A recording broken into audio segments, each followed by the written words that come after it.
અમારા ખાસ શંકરભાઈ કીધું છે, અથવા તો કોઈ તળાવ બને અથવા પછી એનો નિકાલ દરિયા બાજુ થાય, પણ પહેલા એને બચાવવાનો પણ પ્રયાસ કરીશું.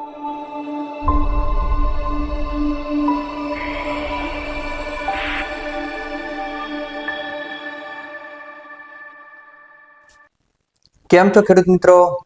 બનાસની ખેતી ચેનલમાં હું ગણપતભાઈ ચૌધરી તમારું સ્વાગત કરું છું. આજનો આપણો વિડીયો છે કે ગઈકાલે ગુજરાતના કૃષિ મંત્રી શ્રી જીતુભાઈ વાઘાણી સાહેબે અંબાજી ખાતે મા અંબાના દર્શન કર્યા અને પ્રેસ કોન્ફરન્સ કરી. તેની અંદર તેમણે ખેડૂતો માટે જે સરકારે મદદ કરી છે કે વરસાદથી જે નુકસાન થયું છે તેની સામે, અને હજુ પણ જરૂરિયાત લાગશે તો તેમણે જે મદદ વધારે કરવાની પણ એમને જણાવ્યું હતું કે જરૂરિયાત લાગશે તો હજી પણ આ રકમની અંદર વધારો કરવામાં આવશે. તો આપણે શું કહ્યું તેમણે સંપૂર્ણ વિડીયો જોઈએ, અમારી સાથે જોડાયેલા રહેજો અને હું તમને તેમને જે પ્રેસ કોન્ફરન્સ કરી તેનો પણ વિડીયો બતાવું. તો પહેલા તો હું તમને બતાવું કે 947 કરોડનું કૃષિ રાહત બજેટ પેકેજ જાહેર કરવામાં આવ્યું હતું અને 2500 કરોડ રૂપિયાની તેમણે ભાવ થરાદ અને પાટણના અમુક ગામડાઓ એવા છે કે જે વરસાદી પાણી સતત ભરાઈ રહેતું હોય છે અને ગામો પાણીની અંદર રહે છે, જેવા કે થરાદની અંદર નાગલા, દોડગામ, ખાનપુર, વડોદર જેવા ગામો છે. તેમણે કાયમી પાણીના નિકાલ માટેની તેમને જે સરકારે 2500 કરોડની જાહેરાત કરી છે તેનાથી હજુ જરૂરિયાત જણાશે તો 5000 કરોડ રૂપિયા સુધીની સહાય વધારવા માટેનું તેમના મુખ્યમંત્રી સાહેબે પણ તેમને જણાવ્યું હતું કે જરૂરિયાત લાગશે તો બજેટની અંદર વધારો કરવામાં આવશે. મુખ્યમંત્રી સાહેબ થરાદની અંદર આવ્યા અને તેમણે એ વખતે પણ જણાવ્યું હતું કે કાયમી પાણીનો નિકાલ કરવાનો મારો ઉદ્દેશ્ય રહેશે, તો તે બદલ તેમનો પણ આભાર. અને જે જીતુભાઈ વાઘાણી સાહેબ અને બીજા પણ અન્ય શંકરભાઈ ચૌધરી સાહેબનો પણ આભાર કે જે દિવાળી અને રવિવારની રજા હોવા છતાં પણ તાત્કાલિક ધોરણે 24 કલાકની અંદર નવી કેબિનેટ બન્યા પછી આજે યોજનાની જાહેરાત કરવામાં આવી હતી. તો તેમના માટે તેમનો પણ આભાર. જૂના કૃષિ મંત્રી રાઘવજી પટેલ સાહેબનો પણ આભાર, તેમને રૂબરૂ વિઝિટ કરી, મુખ્યમંત્રી સાહેબે પણ રૂબરૂ વિઝિટ કરી. તો તમે મારી સાથે જોડાયેલા રહો, હું તમને સંપૂર્ણ વિડીયો બતાવું. આભાર. અને બનાસની ખેતી ચેનલને હજુ સુધી સબસ્ક્રાઇબ ના કરી હોય તો સબસ્ક્રાઇબ કરજો.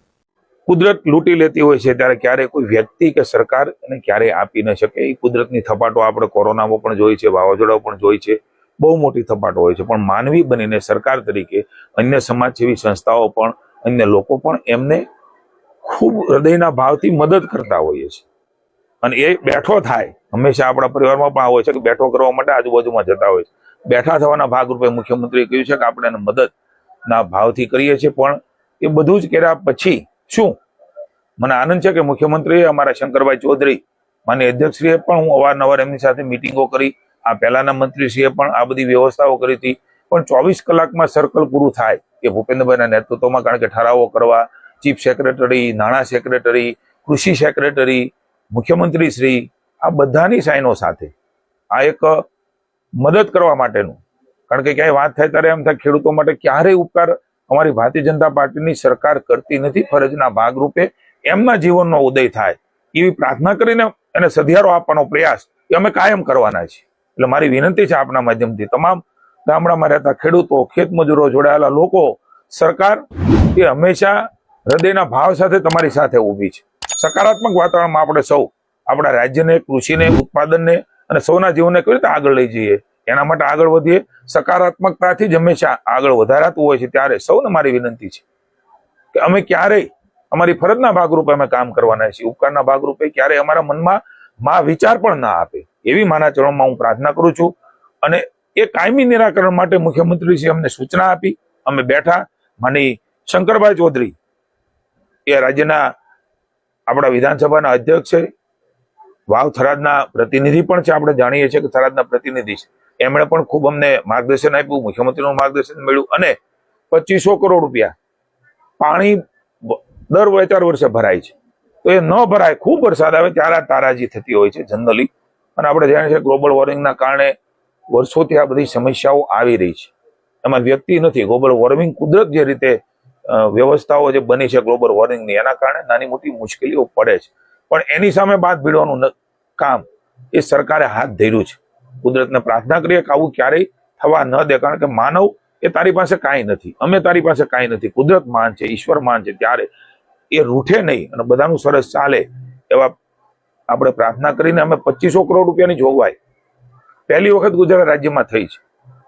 રવિ પાકનું નુકસાન જ્યાં પાણી ભરાયું છે 1 નવેમ્બર સુધી, એ પણ પહેલી વખત આપી રહ્યા છે. મેં કહ્યું એમ આ માત્ર મદદ છે, માત્ર સહાય છે, બેઠો કરવા માટેની સંવેદના છે. એ પહેલી વખત કર્યું છે. 2500 કરોડથી પણ વધારે રકમ થશે. તો માનનીય મુખ્યમંત્રી ભૂપેન્દ્રભાઈએ સંવેદનાથી કહ્યું છે કે જીતુભાઈ મૂંઝાતા નહીં, 5000 કરોડથી પણ વધારે આપશું તો પણ સરકાર એ તમારા વિભાગને આપશે. અને કાયમી નિરાકરણ, પાણી વરસાદ ખૂબ આવે તો પણ પાણી ન ભરાય, ટોપોગ્રાફી કુદરતી રીતે આપણો વિસ્તાર એવો છે, એ પ્રમાણેની એનો સર્વે કરાવીને એ પાણી ભૂગર્ભ જમીનમાં ઉતરે. અમારા ખાસ શંકરભાઈ કીધું છે, અથવા તો કોઈ તળાવ બને અથવા પછી એનો નિકાલ દરિયા બાજુ થાય, પણ પહેલા એને બચાવવાનો પણ પ્રયાસ કરીશું, સંગ્રહનો પ્રયાસ કરીશું.